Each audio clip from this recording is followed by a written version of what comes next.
Are you an ectomorph, mesomorph, or endomorph? You probably heard that your body type determines how much muscle you can gain, how much body fat you can lose, and even what your nutrition and training plan should look like. But today, in this video, we're going to be breaking down exactly what somatotyping really means and what the science says. And if you're new here, I'm Dr. Ben. I'm a doctor of physical therapy, strength and conditioning specialist, nutritionist, natural pro bodybuilder, and I make videos just like this, so subscribe if you're new. First thing we need to look at is where do somatotypes come from? Somatotypes were first established in the 1940s by American psychologist William Herbert Sheldon. It categorizes people based on relative amounts of muscle mass, fat mass, and skeletal structure. The three classic categories are ectomorph, which is more of a leaner build, mesomorph, which is a more muscular build, and an endomorph, which is a larger bodied build. The important detail is that nobody's just one somatotype. Usually you're kind of a blend of a couple. You could be kind of an endomorph and kind of a mesomorph. You could be kind of an ectomorph and kind of a mesomorph. Or realistically, you could kind of be an ectomorph and an endomorph at the same time for skinny fat. And a more important detail is that somatotyping is more of a descriptive system. It doesn't reliably show people how much muscle they can gain, how much body fat they can lose, or what outcomes they can or can't achieve.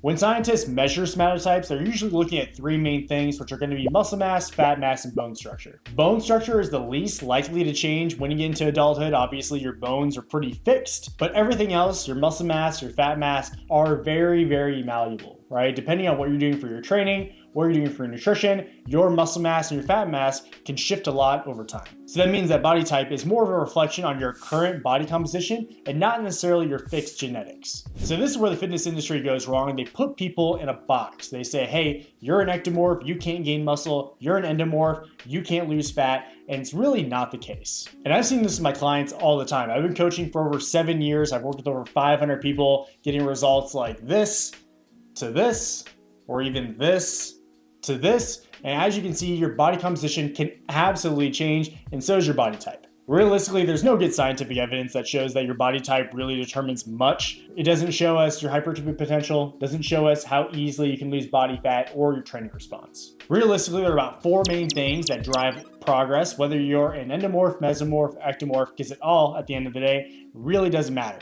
First thing being resistance training and progressive overload. Second being adequate protein intake. Third is going to be calories overall, whether you're in a surplus or a deficit. And the fourth being consistency over a long period of time. When you control for these 4 variables, you can essentially push your body in any direction that you want to go, right? It doesn't matter what your body type is. Those 4 things will determine how you can change your body type. Now, I get why body typing might seem convincing. You're like, hey, well, I am a mesomorph, I'm an endomorph, this is me, so I gotta train just like this. But realistically, you should be training based on your goal, not based on your body type. The goal is how you drive your training decisions, not based on what you currently are now. So if your goal is to lose fat as an endomorph and go into a mesomorph, well, you just simply train to lose body fat. If you're a mesomorph who wants to lean out even more, well, you're still gonna do the exact same thing that the endomorph would do. For example, here's me being an endomorph, here is me as a mesomorph, and here's me as an ectomorph. For example, somebody who's an endomorph, somebody who's bigger, wants to lose body fat, is going to do the exact same thing